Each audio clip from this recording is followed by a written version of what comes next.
സംസ്ഥാന പോലീസ് ആസ്ഥാനത്ത് ഇനി സന്ദർശകരെ സ്വീകരിക്കുന്നത് യന്ത്രമനുഷ്യനാണ്. സന്ദർശകർക്ക് ആവശ്യങ്ങൾക്കനുസരിച്ച് അവരെ ഓഫീസിന്റെ വിവിധയിടങ്ങളിലേക്ക് നയിക്കാനും ഈ യന്ത്രമനുഷ്യന് കഴിയും. പുതിയ സംവിധാനത്തിന്റെ ഉദ്ഘാടനം മുഖ്യമന്ത്രി പിണറായി വിജയൻ നിർവഹിച്ചു. Special thanks to media friends who are present here and all other friends.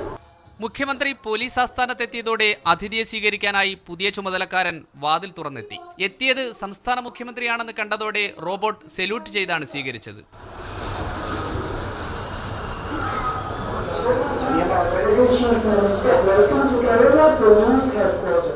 New York പോലീസിനെ അടക്കം കവച്ചുവെക്കത്തക്ക നിലയിലേക്കുള്ള സാങ്കേതിക ഇടപെടൽ നടത്താൻ നമ്മുടെ പോലീസിന് ചില മേഖലകളിൽ കഴിയുന്നുവെന്ന് ഇതിനു മുൻപ് തന്നെ തെളിയിക്കാനായിട്ടുണ്ട്. പോലീസ് ആസ്ഥാനത്ത് ലഭ്യമായ സേവനങ്ങളുടെ കൃത്യവും വിശദവുമായ വിവരങ്ങൾ യന്ത്രമനുഷ്യൻ നൽകും. നേരിട്ട് ചോദ്യങ്ങൾ ചോദിച്ച് വിവരങ്ങൾ മനസ്സിലാക്കാനും കഴിയും.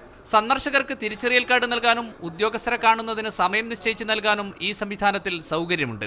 സന്ദർശകർ നൽകുന്ന പരാതിയുടെ അടിസ്ഥാനത്തിൽ കേസ് ഫയൽ ആരംഭിക്കാനാകും. ഉന്നത ഉദ്യോഗസ്ഥരെ തിരിച്ചറിഞ്ഞ് അഭിവാദ്യം ചെയ്യാനും വനിതാ SIയുടെ മാതൃകയിലുള്ള ഈ യന്ത്രമനുഷ്യനാകും. സ്ഫോടക വസ്തുക്കൾ തിരിച്ചറിയുന്നതിനുള്ള സംവിധാനം ഭാവിയിൽ ഉണ്ടാകും. കൊച്ചിയിലെ സ്റ്റാർട്ടപ്പ് സംരംഭമായ അസിമോ റോബോട്ടിക്സ് എന്ന സ്ഥാപനവുമായി ചേർന്നാണ് കേരള പോലീസ് സൈബർ ഡോം ഈ സംവിധാനം വികസിപ്പിച്ചെടുത്തത്.